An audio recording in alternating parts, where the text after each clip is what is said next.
Olá, tudo Amém, bem Pai do com Senhor. vocês? Pai do Senhor. Hoje vai ser Marcos, capítulo 5. Vamos lá. Vamos ler a Bíblia, Marcos, capítulo 5. Vamos acelerar um pouquinho, nosso tempo está escasso hoje, mas dá tempo para a gente ler esse capítulo, que é muito maravilhoso, que começa a cura do endemoniado Gesareno. Entre mentes, chegaram à outra margem do mar, a terra dos Gesarenos.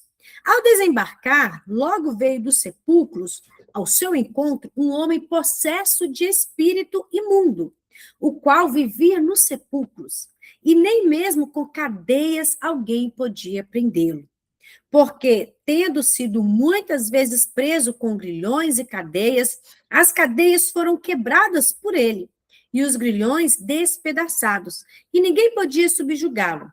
Andava sempre de noite e de dia, clamando por entre os sepulcros e pelos montes. Ferindo-se, ele feria a si mesmo com pedras. Quando de longe viu Jesus, correu e o adorou, exclamando em voz alta: que tenho eu contigo, Jesus, filho do Deus Altíssimo? Conjuro-te, por Deus, que não me atormentes. Porque Jesus lhe dissera: espírito imundo, sai deste homem. E perguntou-lhe: qual o teu nome? Respondeu ele: Legião é o meu nome, porque somos muitos. E rogou-lhe encarecidamente que os não mandasse para fora do país. Ora, pastava ali pelo monte uma grande manada de porcos, e os espíritos imundos rogaram a Jesus, dizendo: manda-nos para os porcos, para que entremos neles. Jesus o permitiu. Então, saindo os espíritos imundos, entraram nos porcos, e a manada, que era cerca de 2.000, precipitou-se em despenhadeiro abaixo, para dentro do mar, onde se afogaram. Os porqueiros fugiram e anunciaram na cidade e pelos campos. Então saiu o povo para ver o que sucedera. Indo ter com Jesus, viram o endemoniado, o que tivera legião, assentado, vestido e perfeito juízo, e temeram. Os que haviam presenciado os fatos contaram-lhe o que acontecera ao endemoniado e acerca dos porcos. E entraram a rogar-lhe que retirasse da terra deles. Ao entrar Jesus no barco, suplicava-lhe o que for endemoniado que o deixasse estar com ele, ou seja, eles pediram Jesus para retirar da terra deles. E aquele homem que foi liberto, que foi curado, ele pediu Jesus para ir com Jesus. Jesus, porém, não permitiu, mas ordenou-lhe: vai para a tua casa, para os teus, anuncia-lhes tudo que o Senhor te fez e como teve compaixão de ti. Então ele foi e começou a proclamar em Decápolis tudo o que Jesus lhe fizera, e todos admiravam. Vamos parar um pouquinho aqui. Jesus, ele expulsou aqueles demônios. Eram legiões, legiões. E nesse verso aqui, olha, por que Jesus atendeu aquele pedido, pedindo dos demônios que fosse para os porcos? Era uma manada de aproximadamente 2.000 porcos que se precipitou e afogou-se no mar. Muitos perguntam a razão de Jesus ter atendido aquele pedido, e alguns estudiosos dessa passagem chegam até a criticá-la. Uma das explicações da permissão é considerarmos o interesse de Jesus por aquele homem. Jesus tinha interesse em salvar aquele homem. Jesus tinha interesse de curar aquele homem. Pois, além da libertação espiritual, ele não enfrentou o sentimento de insegurança que poderia lhe ocorrer depois de liberto. Para Jesus, aquela vida valia mais do que todos os porcos do mundo. Houve libertação, mas é inegável que houve prejuízo para os porqueiros. Sim, que 2.000 porcos morreram.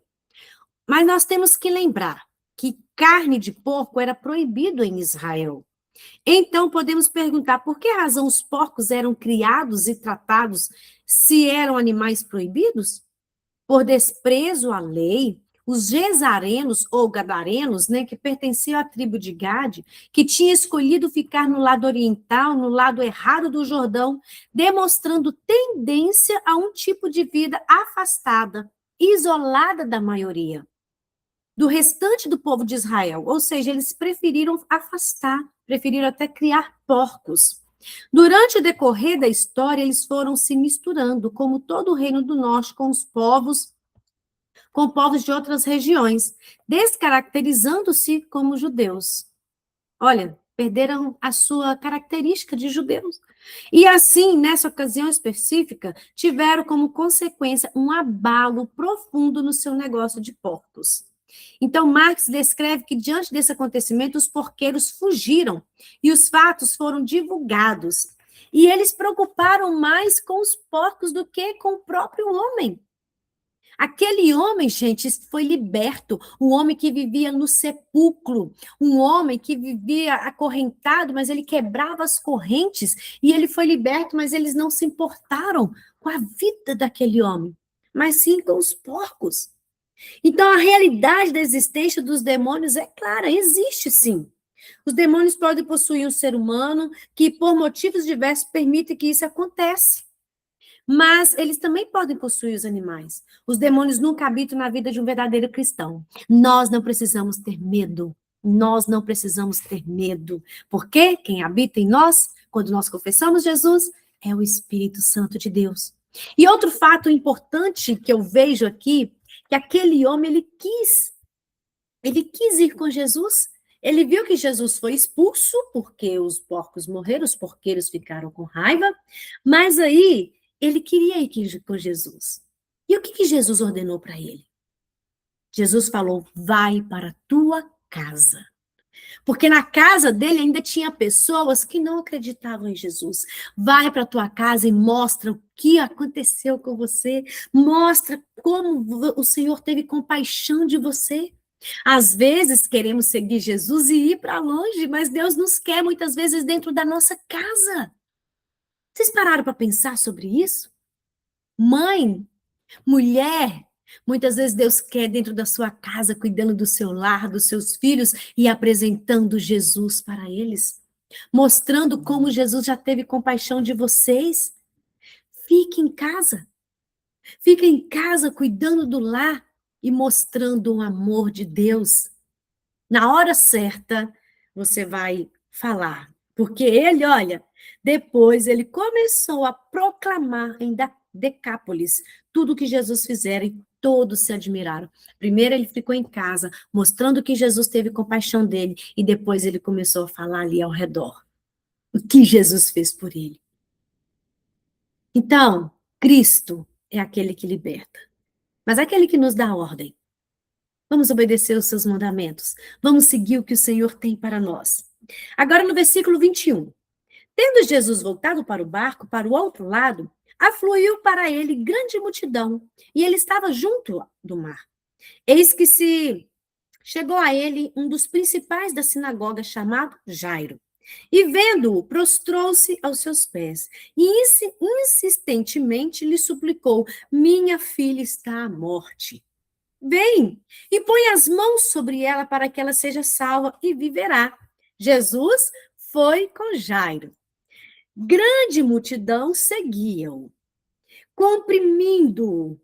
E aconteceu que nesse trajetório, Jesus indo com Jairo, no versículo 25, aconteceu que certa mulher, que havia 12 anos, vinha sofrendo de uma hemorragia e muito padecera a mão de vários médicos, tendo despedindo tudo quanto possuía, sem, contudo, nada aproveitar, antes, pelo contrário, indo a pior.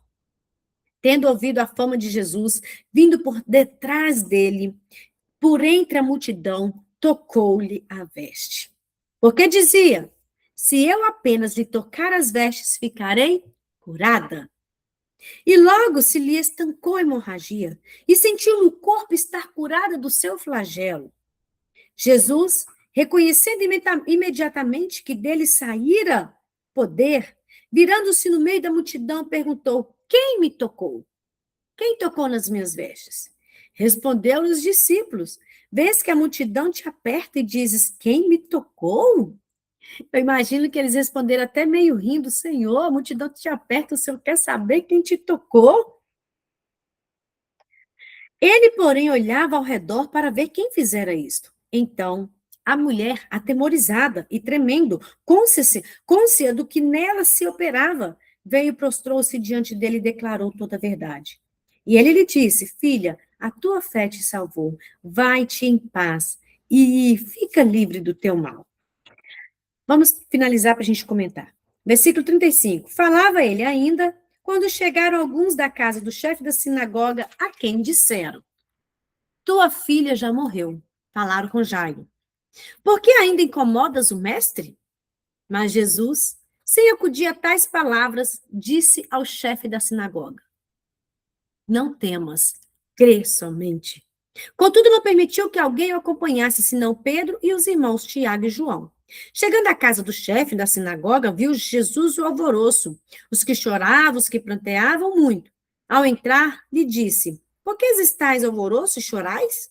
A criança não está morta, mas dorme. E riam-se dele. Tendo ele, porém, mandado sair todos, tomou o pai e a mãe da criança e os que vieram com ele e entrou onde ela estava. Tomando-a pela mão, disse: Talita, cumi, que quer dizer: Menina, eu te mando, levanta-te. Imediatamente a menina se levantou e pôs-se a andar, pois tinha 12 anos. Então ficaram todos sobremaneira admirados. Mas Jesus ordenou-lhes expressamente que ninguém o soubesse e mandou que desse de comer à menina. Olha só como que o meu Jesus é maravilhoso. No caminho da casa de Jairo, porque Jairo chegou até Jesus, Jairo, ele era príncipe da sinagoga, ele prostrou diante de Jesus. Senhor, minha filha está doente. Vão comigo na minha casa. Jesus foi. Mas no caminho, né, em outro livro, não sei se é Mateus ou Marcos, conta dessa história também. A mulher que ouviu falar de Jesus, olha só, 12 anos, imagina 12 anos sofrer com fluxo de sangue. Ela gastou tudo que tinha e nada de melhorar. Nada. E naquela época era muito diferente de hoje. Hoje a mulher fica nos dias dela e ninguém nem percebe. Naquela época tinha que ficar isolada, porque não tinha higiene igual tem hoje, né? Era totalmente diferente. Então, as mulheres que ficavam naqueles dias, elas não ficavam no meio da multidão, eram consideradas impuras. E aquela mulher, imagina 12 anos, gente. 12 anos, não podia andar no meio da multidão, não podia fazer nada que a multidão, que as pessoas normais faziam. Mas ela teve fé. Ela falou consigo: se eu tão somente tocar nele, eu ficarei curada. Ela falou assim: se eu tão somente, é a fé dela. E ela não importou, porque ela corria risco até mesmo de ser apedrejada. As mulheres daquela época eram apedrejadas, poderiam ser. E ela mesmo assim foi diante daquela multidão, fraca, eu imagino, mas ela tocou nas vestes de Jesus. E logo ela foi curada. A virtude que saiu. Mas Jesus falou com ela: a tua fé te salvou, vai-te em paz. Saiu virtude de Jesus porque ela teve fé. Nós devemos ter fé. Vai sair virtude do Senhor Jesus através da nossa fé. Vamos continuar clamando, buscando, tocando no Senhor, tocar nele pela fé, que vai sair virtude. E seja qual for o seu problema, ele tem poder para curar através da sua fé. E nisso, Jesus, né, ele fala: quem me tocou? E ela, com medo. Por quê? Porque ela era imunda. Mas ela falou: Senhor, quando eu te toquei, eu fiquei curada. Fui eu que te toquei. Ele falou: filha, a tua fé te salvou, vai em paz. E fica livre desse mal. Aí que acabou esse episódio daquela cura maravilhosa, chega as pessoas e falam para o Jairo: para que você está incomodando o mestre? Sua filha já morreu. Eu imagino o semblante de Jairo. Eu imagino que ele começou a chorar mais e Jesus, vendo o desespero dele, falou: olha, homem, não temas, crê somente. Nós não estávamos indo para a sua casa? Eu estou falando isso, né? Eu imagino. Mas Jesus falou: crê somente, e continuou a jornada e foi para aquela casa. E aquela menina, com 12 anos, foi ressuscitada. E Jesus não cuida somente do nosso espírito. Ele cuida das nossas emoções e do nosso corpo. Ó, Jesus falou: dei de comer a menina. Ele cuida da gente em todas as áreas. crê somente. O que Jesus disse para Jairo, eu digo para você hoje, crê somente. Não temas, crê somente. Por quê? Porque Jesus é o mesmo ontem, hoje e será eternamente. Crê somente na palavra do Senhor, porque a última palavra vem dele. A última palavra vem dele. O médico pode falar, o diagnóstico pode vir, mas a última palavra vem do nosso Deus. Não temas, crê somente. Amém? Que Deus abençoe vocês. Até amanhã, se Deus quiser, no capítulo 6.